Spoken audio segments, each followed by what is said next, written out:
이 이야기는 치매에 대한 이야기가 아닙니다. 아직 멀쩡할 때 가족이 이미 결정을 끝낸 이야기입니다. 그날 제 이름은 거기 없었습니다. 아침은 늘 같았습니다. 정말 다를 게 없었습니다. 눈을 뜨고 나서 바로 일어나지는 않았어요. 잠깐 천장을 봤습니다. 그냥 습관처럼요. 오늘도 하루가 시작됐구나. 그 정도 생각만 했습니다. 몸이 아픈 데도 없었고 머리가 멍한 것도 아니었습니다. 누가 보기엔 아주 멀쩡한 아침이었죠. 이불을 정리하고 슬리퍼를 끌고 나와 창문을 열었습니다. 바깥 공기가 들어오는데 차갑지도 따뜻하지도 않았어요. 그냥 평소 같았습니다. 그게 중요했어요. 그날이 특별하지 않았다는 게요. 부엌으로 가서 컵을 하나 꺼내 물을 따랐습니다. 물도 컵도 손도 다 평소 그대로였어요. 한 모금 마시고 두 모금 마시고 잠깐 컵을 내려놓았습니다. 그때 이런 생각이 들더군요. 오늘도 별일 없겠지. 사람이 별일 없을 거라 믿을 때가 가장 방심할 때잖아요. 그날의 저는 그랬습니다. 아무 경계도 없었어요. 식탁 의자를 살짝 당겨 앉아서 휴대폰을 한번 봤습니다. 알림은 없었고 전화도 없었습니다. 그게 이상하지도 않았어요. 원래 그렇던 날들이 더 많았으니까요. 아들은 바빴고 며느리는 늘 조용했어요. 연락이 없으면 잘 지내나 보다. 그렇게 넘겼습니다. 그게 가족이라고 생각했어요. 서로 간섭하지 않는 게 오히려 편한 거라고요. 그때까진 몰랐습니다. 그 조용함 속에서 이미 많은 말들이 오가고 있었다는 걸요. 그날 아침 저는 아무것도 몰랐습니다. 내 이름이 어디에서 빠지고 있는지도 무슨 결정이 이미 끝나 있었는지도요.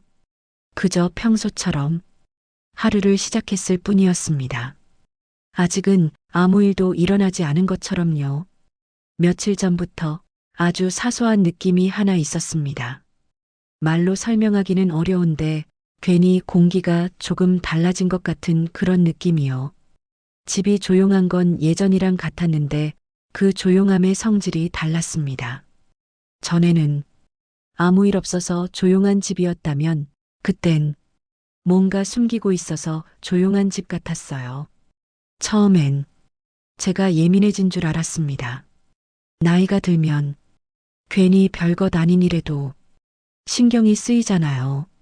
그래서 그냥 넘기려고 했어요. 내가 괜히 생각이 많구나. 그렇게요. 그런데 말을 걸 때마다 미묘하게 타이밍이 어긋났습니다. 제가 무슨 말을 하면 대답은 돌아오는데 결론은 이미 끝나 있는 느낌. 어머니, 그건 나중에요. 이미 얘기됐어요. 그건 걱정 안 하셔도 돼요. 이 말들이 하루에 한 번, 이틀에 한 번씩 슬쩍슬쩍 들려왔습니다. 설명은 없었습니다. 누가 언제 왜 결정했는지는 아무도 말해주지 않았어요. 그냥 임이라는 말만 남았습니다. 그 단어가요, 사람을 되게 작게 만들더라고요. 이미 정해졌고, 이미 끝났고, 이미 지나갔다는 말. 그 안에 내가 들어갈 자리는 없었습니다. 집안에서 대화가 오갈 때도 저는 점점 중간에 끼어들지 않게 됐습니다. 말을 꺼내면 분위기가 잠깐 멈췄다가 다시 흘러가는 느낌. 아무도 뭐라고 하진 않았지만 굳이 지금 말 안 해도 된다는 표정은 다들 짓고 있었어요. 그게 참 이상했습니다. 예전에는 제가 말하면 누군가는 들었거든요. 맞든 틀리든 의견으로는 남았는데 그땐 아무 흔적도 남지 않았습니다. 마치 말을 안 한 것처럼요. 그날 저녁 식탁에 앉아 있는데 젓가락 소리만 났습니다. 누가 먼저 말을 꺼내지도 않았고 굳이 꺼낼 필요도 없어 보였어요. 그 침묵이 싸운 침묵이 아니라서 더 불편했습니다. 다들 너무 자연스러웠거든요. 그 자연스러움 속에서 저만 혼자 방문 앞에 서 있는 사람 같았습니다.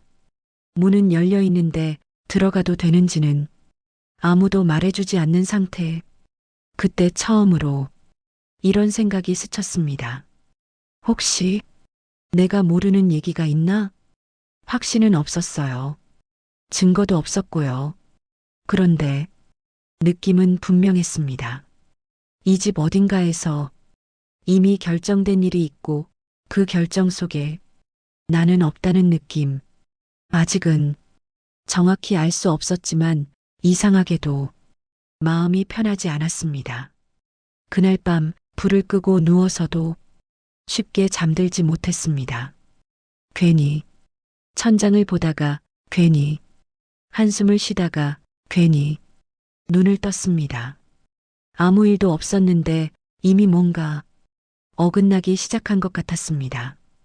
그날은 아주 평범한 오후였습니다. 특별히 할 일도 없어서 부엌에 들어가 물을 올려두고 가만히 서 있었습니다. 주전자에서 물이 끓기 시작하는 소리가 났고 그 소리가 집안에서 제일 큰 소리처럼 들렸습니다. 그만큼 집이 조용했단 뜻이겠죠. 그때였습니다. 문 너머에서 목소리가 들렸습니다. 크지도 않았고 작지도 않았습니다. 그냥 일상적인 목소리였어요. 그래서 처음엔 내 얘기일 거라고는 생각도 못했습니다. 이미 정해졌어. 그 말이 툭 떨어졌습니다. 누가 한 말이었는지도 처음엔 잘 모르겠습니다. 중요한 건 그 말의 내용이었으니까요. 이미 정해졌어. 그 두 단어가 귀에 들어오는 순간 이상하게 손이 멈췄습니다. 물이 끓고 있었는데 불을 끄지도 못하고 그냥 서 있었습니다. 뭐가 정해졌다는 거지? 그 생각이 머릿속을 한 바퀴 도는 동안 다른 설명은 이어지지 않았습니다.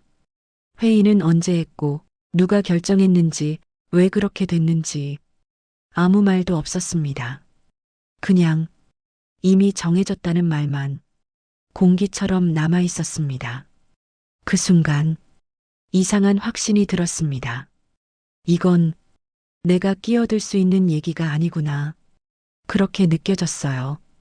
왜냐하면 말투가 너무 단정했거든요. 상의하는 말투도 아니고 고민하는 말투도 아니었습니다. 결과를 확인하는 말투였어요. 그게 더 무서웠습니다. 제가 문을 열고 무슨 얘기야? 하고 물어볼 수도 있었죠. 그런데 몸이 움직이지 않았습니다.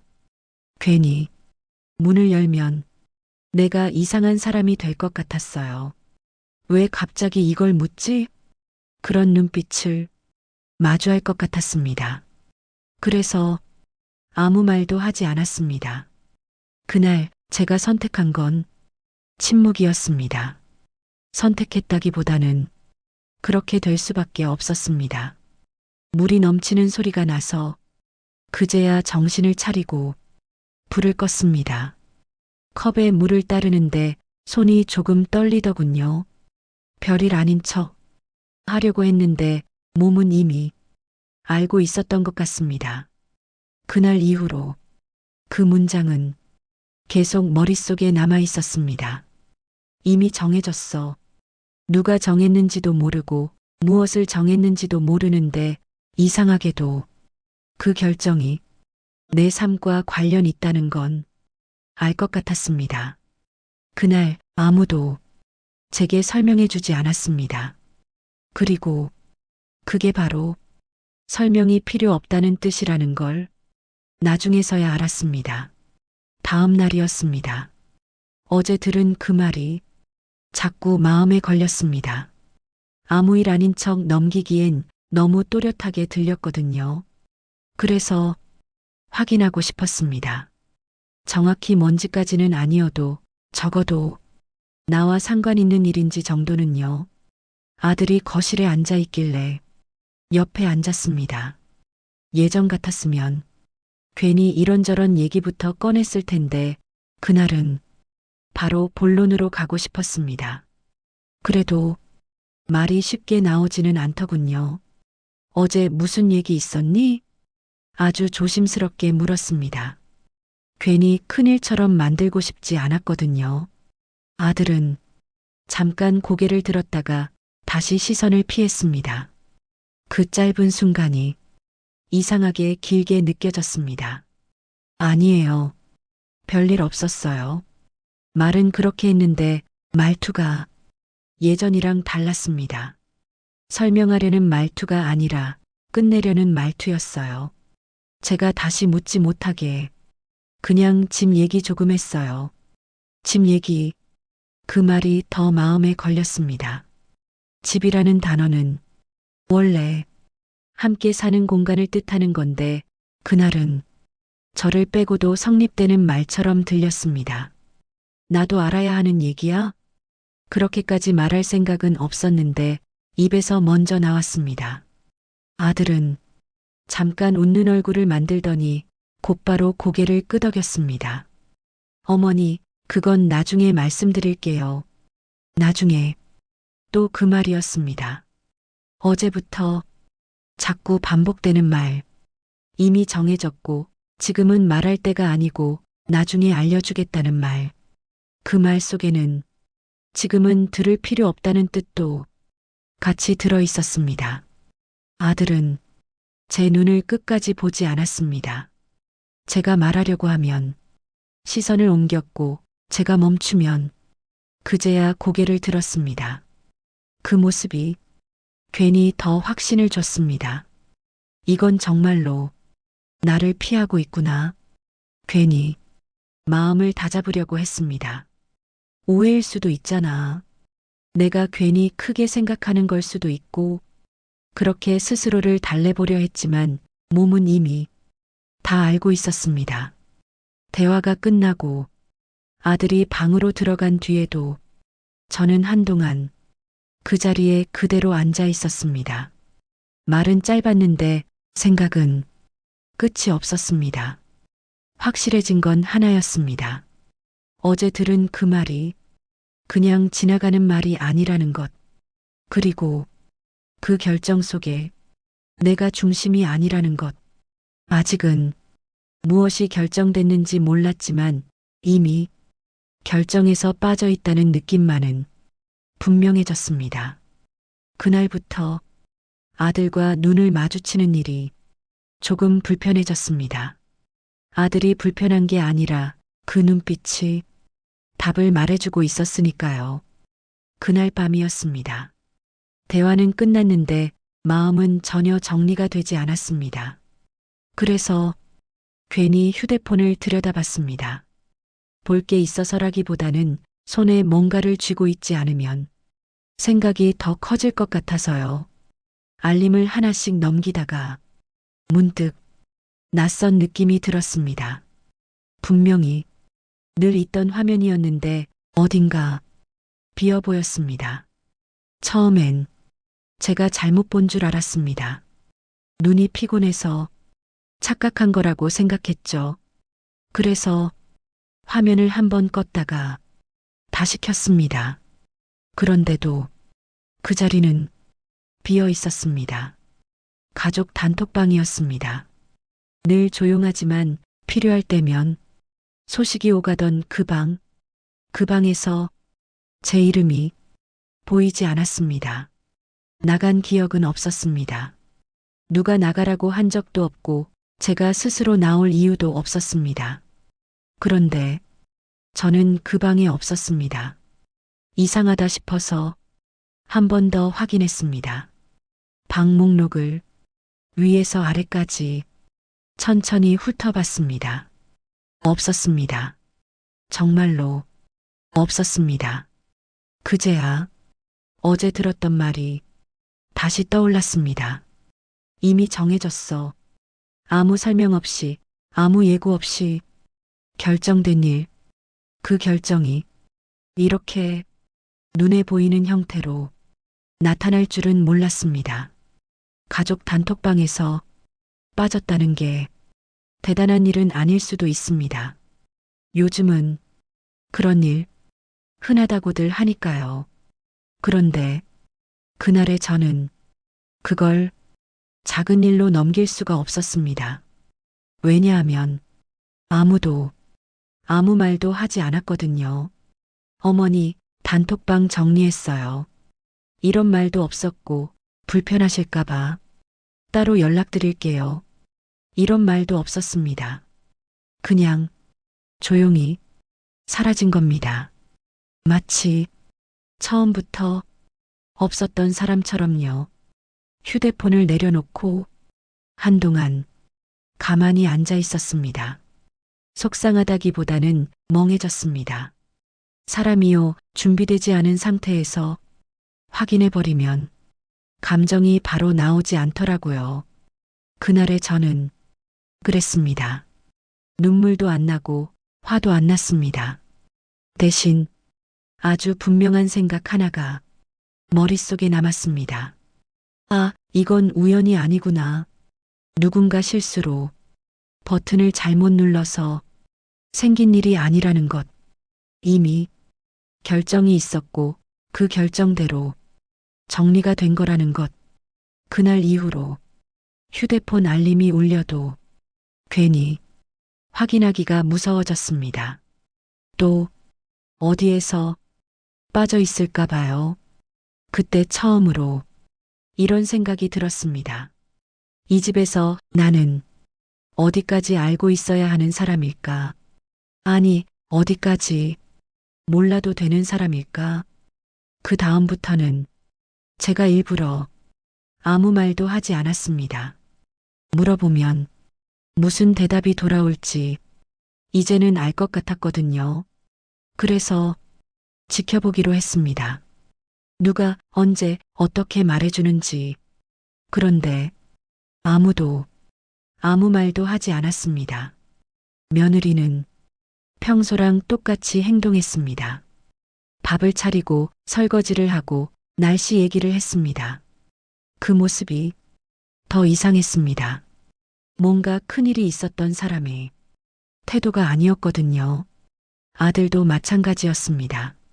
출근 준비를 하고 전화 통화를 하고 저녁엔 피곤하다는 말만 남기고 방으로 들어갔습니다. 아무도 단톡방 얘기를 꺼내지 않았고 어제 들었던 그 문장에 대해서도 다시 말하지 않았습니다. 그 침묵이 저를 가장 불안하게 만들었습니다. 싸운 침묵이면 이유라도 알 텐데 이건 아무 일 없다는 침묵이었으니까요. 마치 원래부터 제가 빠져 있었던 것처럼 하루가 지나고 이틀이 지났습니다. 기다리면 누군가는 말해주겠지 그렇게 생각했는데 아무 일도 일어나지 않았습니다. 그제야 깨달았습니다. 이 집에서는 이미 다 알고 있다는 걸. 누가 빠졌는지, 어디까지 말해도 되는지, 어디서부터는 말하지 않아도 되는지 그 기준이 이미 정해져 있다는 걸요. 그리고 그 기준 안에 저는 없었습니다. 그 사실을 아무도 미안해하지 않는다는 게 가장 아팠습니다. 괜히 제가 더 조심하게 되더군요. 괜히 말을 아끼고 괜히 웃는 얼굴을 만들고 혹시라도 제가 불편해 보이면 제가 문제될 것 같아서요. 그렇게 조용히 있는 게 이 집에서의 예의처럼 느껴졌습니다. 그날 저녁 식탁에 앉아 있는데 누군가가 이런 말을 했습니다. 어머니는 괜히 신경 안 쓰셔도 돼요. 그 말이 위로처럼 들리지 않았습니다. 이미 신경 쓸 자격이 없다는 말처럼 들렸거든요. 그날 이후로 저는 더 이상 묻지 않았습니다. 묻는 순간 제가 이 집에 질서를 깨는 사람이 될 것 같았으니까요. 그렇게 아무도 말리지 않는 사이에 저는 점점 조용해졌습니다. 그리고 그 조용함이 이 집에서 가장 안전한 자리가 되었습니다. 그날 이후로 제가 제일 먼저 느낀 변화는 말수가 줄었다는 거였습니다. 의식적으로 줄이려고 한 건 아니었습니다. 그냥 굳이 말할 필요를 느끼지 못하게 됐습니다. 어차피 말을 해도 결정은 바뀌지 않는다는 걸 이미 알았으니까요. 아침에 인사를 해도 대답은 돌아왔습니다. 짧게 필요한 만큼만요. 그걸로 충분하다는 분위기였습니다.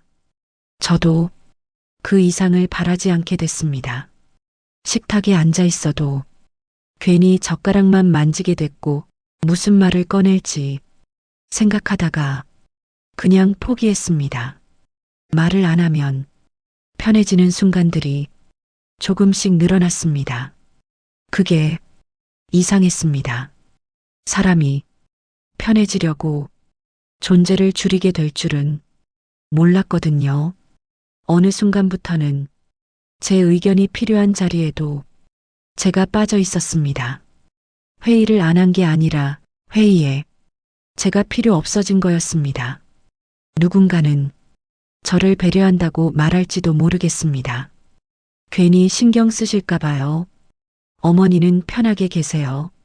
그 말들이 처음엔 고맙게 들렸습니다. 그런데 나중엔 알게 됐습니다. 그건 편하게 하겠다는 말이 아니라 참여하지 말라는 말이었다는 걸요. 밤이 되면 창가에 서서 불 켜진 집들을 보곤 했습니다. 저 집에도 말 안 하고 넘어간 결정들이 있을까 그런 생각을 하면서요.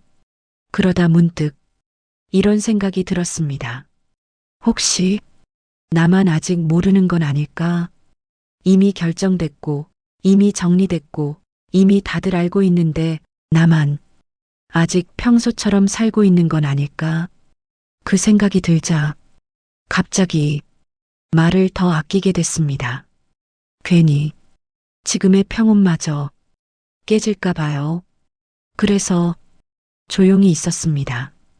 웃을 땐 웃고, 묻지 않고, 확인하지 않고, 그게 이 집에서 가장 안전한 방법이라는 걸 알게 됐으니까요. 지금도 저는 모릅니다. 무엇이 어디까지 결정됐는지. 다만 확실한 건 하나 있습니다.